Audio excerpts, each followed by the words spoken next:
हरे Krishna everyone, जय जय Shri Radhe Krishna devotee daily routine video.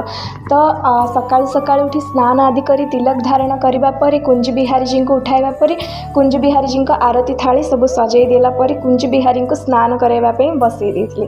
तापरे जाइके कुंज बिहारी को श्रृंगार करिली। राधा रानी कृपारु बहुत ही सुंदर श्रृंगार हेची।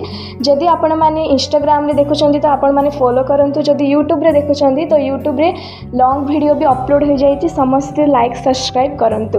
देखि पारथुबे बहुत सुंदर देखा जाउछंती। तापरे कुंज बिहारी जी श्रृंगार हैला परे आमे आरती कर देइथिलु, श्रृंगार आरती कर देइथिलु। तापरे ठाकुर जी को बाल भोग भी लागि जाइथिला। बाल भोग लागिला परे आमे तुलसी महारानी को सेवा करिबा, कारण तुलसी महारानी को सेवा करिले ही हमको कृष्ण भक्ति मिली थाए। तो तुलसी महारानी को सेवा एडी सरिला। तापरे तुलसी महारानी को कीर्तन करबा बहुत आवश्यक। तुलसी महारानी को कीर्तन सरिबा परे हरे कृष्ण महामंत्र नाम जप करबा किछि समय।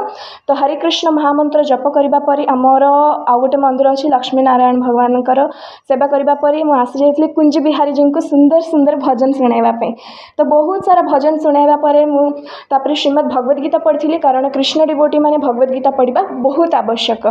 तो भगवत गीता पढ़ला परे आदर्श प्रश्न आदर्श उत्तर बुक टी भी पढ़ जाइथिली। तापरे ठाकुर जी भोग हेउथिला। भोग हैला परे भोग प्रिपरेशन हैला परे एबे आमे श्रीला प्रभुपाद बुक पढ़िबा। तापरे एडी कॉलेज पाई पाठ पढ़िली। हरि बोल हरि कृष्णा।